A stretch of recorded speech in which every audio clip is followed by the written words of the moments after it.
Welcome. You with the nasty pastor, and I'm back with another extra, extra, extra.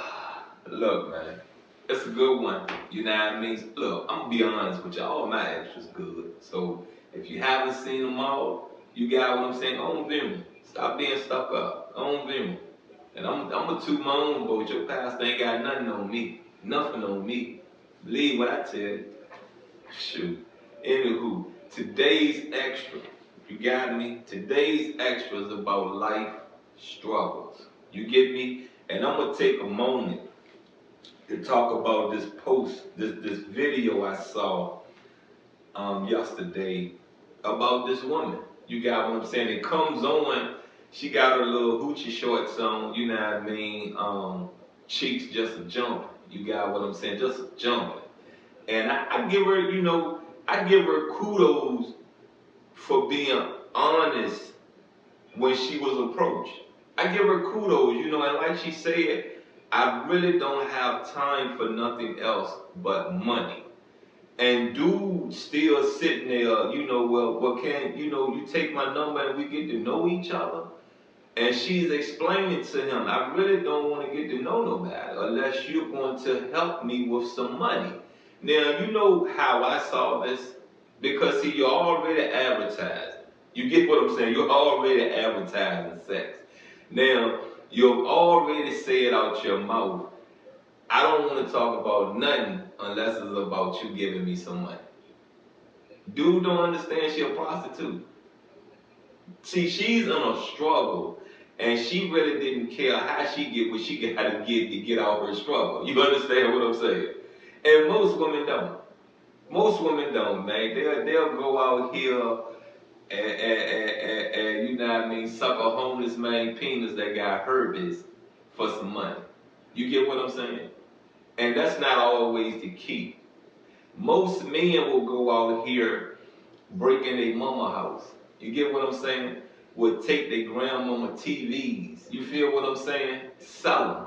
You get it? Because their struggle is an addiction. You understand what I'm saying? Their struggle is an addiction.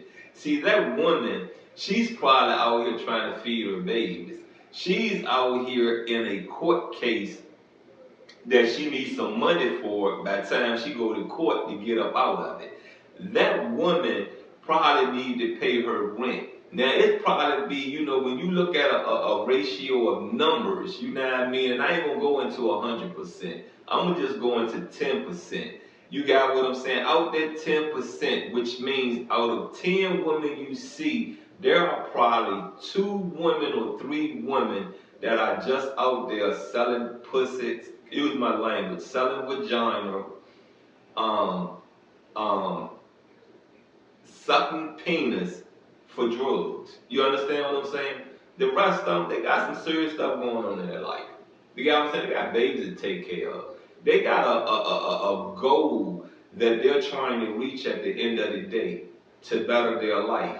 You get what I'm saying? And most of these women, they really don't care about it no more. They don't.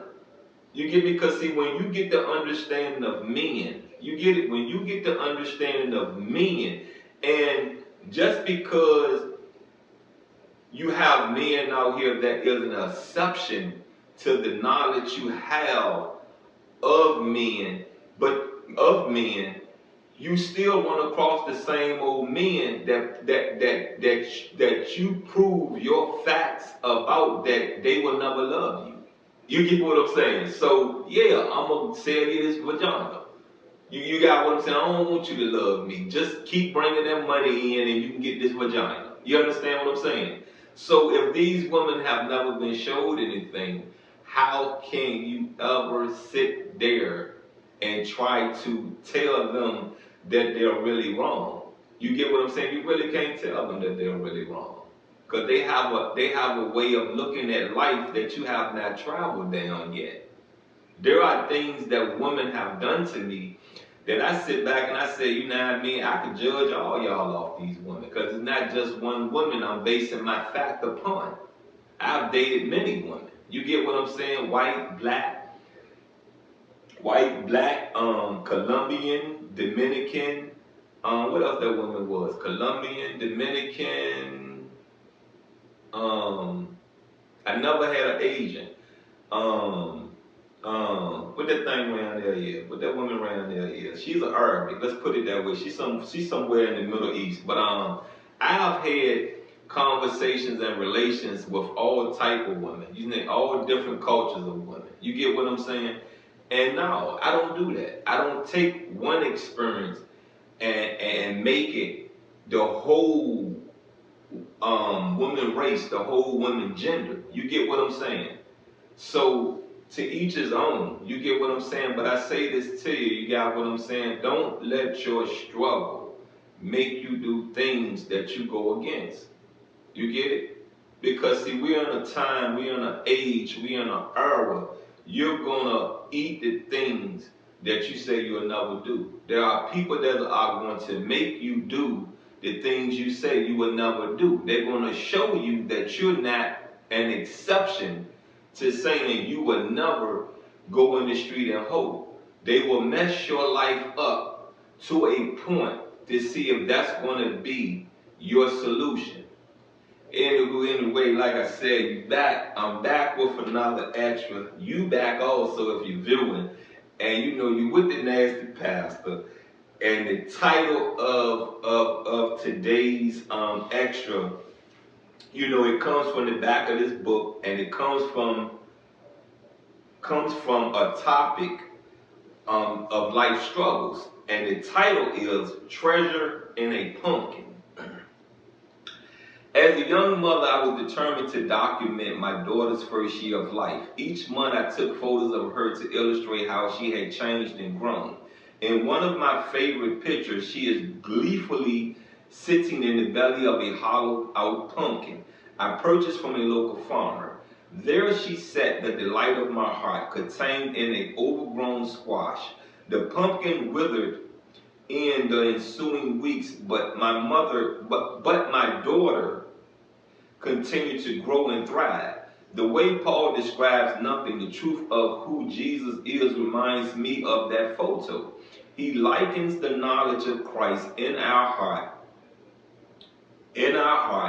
to a treasure stored in a clay pot. Remembering what he did for us gives us the courage and strength to persevere through struggles in spite of being hard pressed on every side. You know, let's pause this right here. You got what I'm saying? Do you know that struggle Jesus went through? How you even saw the Passion of the Christ? You know, they're going to crucify this man, and they made him carry the cross they're going to crucify him on. If he failed, if the cross failed, they whipped him with whips that had spikes at the end. Come on, man. Come on. Come on. And I'm going to say this, you know, yeah, I'm going to start a little something with this extra. What was done to Jesus? Here, what was done to Jesus? This one man. I don't feel it even amount to what us Kemites did to a nation of Jews. I don't feel it does. I don't. Close to 1 million of y'all walked up out of Africa, unharmed. And when harm came, who protected you? Not Allah, because if you let the minister Elijah Muhammad tell you, Allah is Mustafa Muhammad. You get what I'm saying? You get it? I'm not taking his words and making trickery out of it. Look, go to my reading, The Fall of America. You got what I'm saying? Do you understand what I'm saying? It hasn't been released yet, but go over there and catch up. By the time you catch up, it should be released.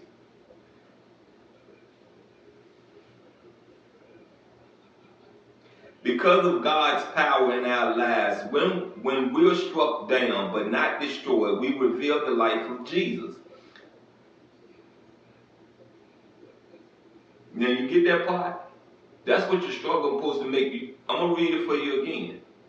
Because of God's power in our lives, when we are struck down but not destroyed, we reveal the life of Jesus. Now you understand that, right? Right? When you're struck down but you're not destroyed, hear me? You're not destroyed. You're not broken. You understand what I'm saying? You're bruised. You get it? You're bruised. You still have life. You get it? You get it now. It's time to do what? Get into your righteous path and don't lose your way in your righteous path.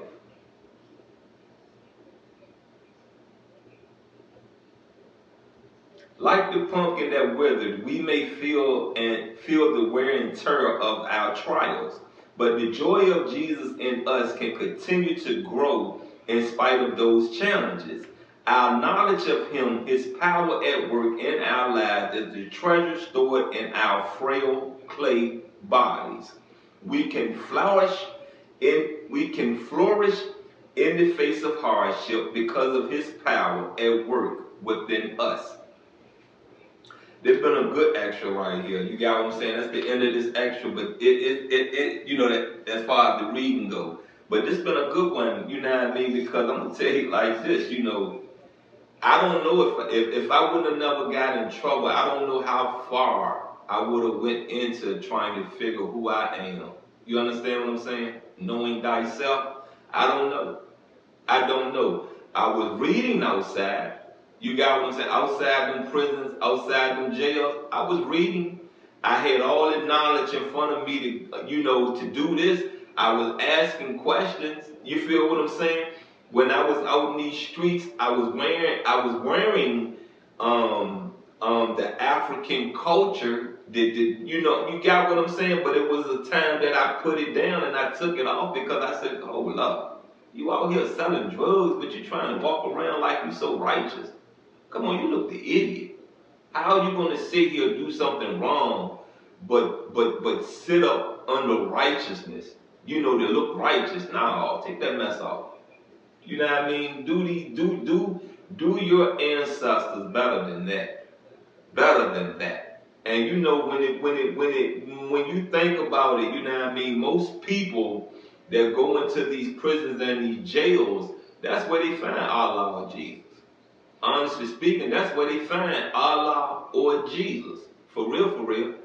You know, there's not a lot of people that find Amun. You understand what I'm saying? There's not a lot of people that find the demiurge. You are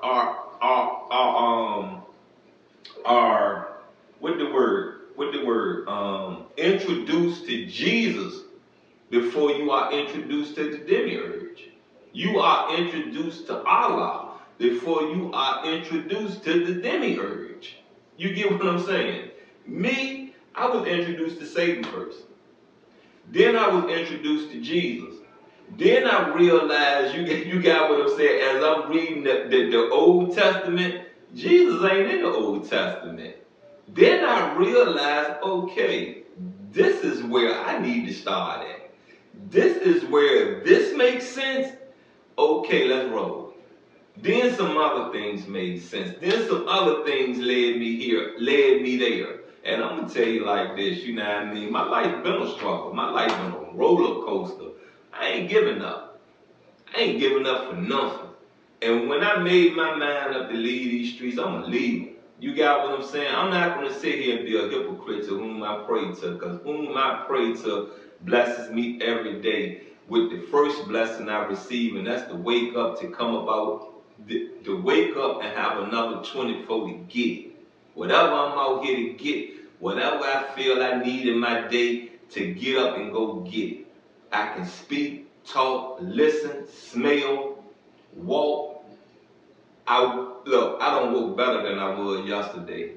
You got what I'm saying? Because see, 2 days ago, I was blowing my nose. You get what I'm saying? Trying to get the book, trying to get the mucus up out of it. You got what I'm saying? 2-3 days ago, I was sitting there coming down with a little cold. I feel wonderful today. Very wonderful today. Look, you've been with the nasty pastor. There's been another extra. I'm out, and you know I love you.